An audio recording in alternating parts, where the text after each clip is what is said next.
Oh, hi there VC, I'm back for another recent finds video, and Big Doubt has officially ended a few days ago, and boy was that one hell of a day. Like, oh my god, that was one of the best days I've ever been to.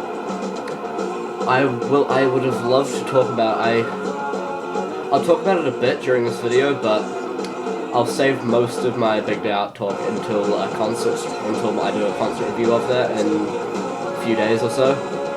But it went extremely well, everything worked out really good. I ended up seeing Beast Wars, which are, it's like a New Zealand sludge metal band. They were really good. Portugal the Man, a few of you might have heard of Portugal, they were amazing live. Primus, they were definitely the highlight of the day for me. Primus were just amazing live. Les Claypool is excellent.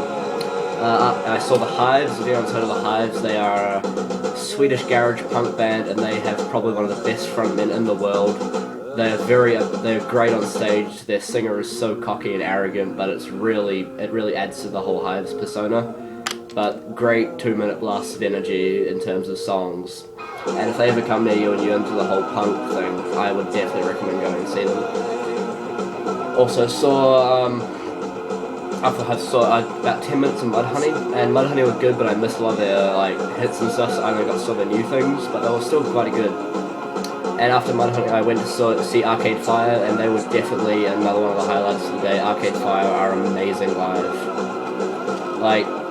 They have really good energy on stage, and it's just excellent. And after Arcade Fire, I saw about 15 minutes of Pearl Jam's beginning of their set. And then I went to see Snoop Dogg, and Snoop Dogg was so good. I'd definitely see Snoop Dogg again. He's a great frontman, well, not frontman, but he's got a great presence in the whole live business. But yeah, he was so great. And I went and saw the rest of Pearl Jam, which was excellent. And then I went and saw Major Lazer, and I usually give Major Lazer quite a lot of shit for being terrible, but I have to admit that was a good fun time with Major Lazer.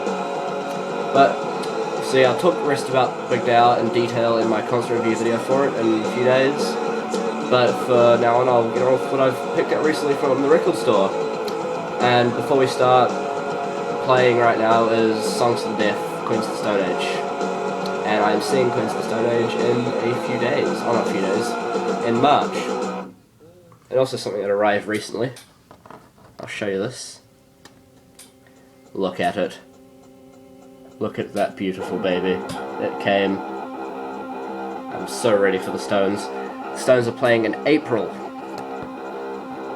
So I've got Westfest next, which is I'm going to see Megadeth and Uncle Acid and the Deadbeats. If you haven't heard of Uncle Acid and the Deadbeats, they're basically a mix of Tame Impala and Electric Wizard. They're just amazing.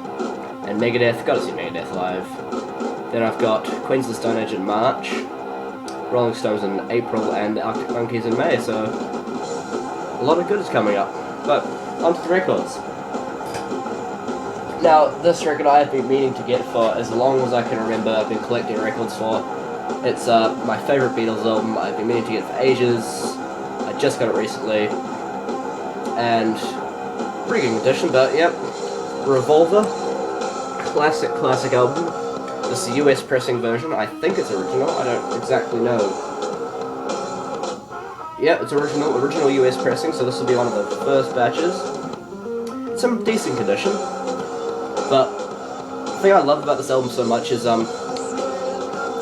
it's when they really started to get into the whole psychedelic thing, because after they left all their poppy stuff behind of Help and Hard Day's Night stuff, which are amazing albums. I personally, Help was one of my favourite Beatles albums, but everyone says that the White Album or Sgt. Pepper's is just the best of the few Revolver, but Revolver is definitely the best Beatles album. And it's when they really broke out of their shell and became the Beatles that everyone got to know and love from Sgt. Pepper's. But yeah, excellent album, and I'm glad I finally got it for only $25. Next. And this is a great deal on my behalf. Grateful Dead, Working Man's Dead, another classic Grateful Dead album. A lot of people say it's the best, a lot of people say it's the second best below American Beauty. But I love it, and it's got a great feel to it. It's kind of like Arcade Fire and Crosby, Stills and Nash. But the deal was like this.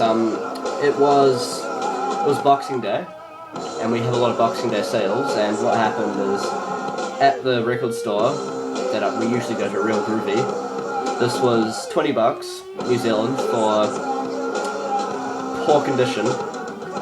I didn't see the record, but the sleeve was in really bad condition. And if you can see this one, the outer sleeve is in great condition. I'll try to get that close to see if you can do any better. Around the back, yep. But yeah, it was pretty bad condition, so I thought, okay. And then we went down the road to a kind of like a chain store, JB Hi-Fi, which is like a music electronic DVD store thing. It's everything, pretty much. And since it was Boxing Day sale, it was 20% off, so I got the same record for the same price, but much better condition. Score!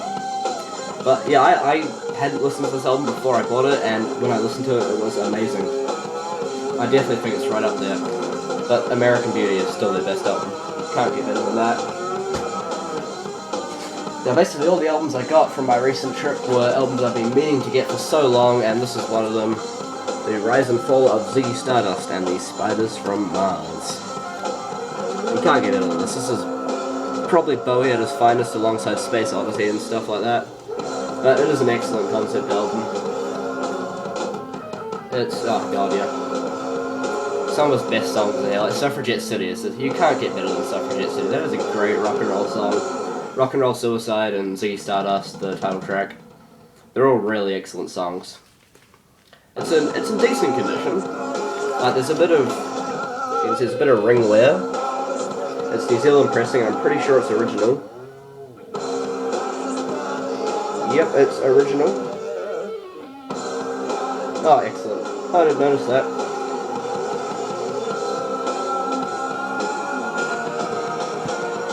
If you can see that there, that is probably one of the best things I've ever seen on a vinyl record. Every record should have that on it.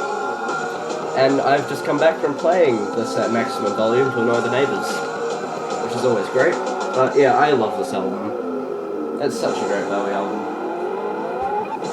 Now, a DVD that I picked up. Blur, Park Live. Blur are great live. From the DVDs. I'm a bit annoyed that they pulled out a Big Day Out, but I got to see the Hives because of them pulling out, so it was pretty awesome. But definitely, it's a great DVD. They missed a few of their songs, like There's No Other Way, but they still got everything sung to, Girls and Boys, Country House, etc, etc. But yeah, great show. That is it from me again, pretty much. I should have another couple of concert reviews up pretty soon, one of METZ and Big Day Out, which would be quite a long one, because we've got a lot to talk about. Me and Josh should be doing a joint video at some point soon. But yeah, good to finally get to make a video. I hope everyone's doing well. I gotta go back to school soonish, so I'll try to make as many videos as I can in the space. But yep, good to see everyone. Hope you all have a good rest of your week. Right, see you later.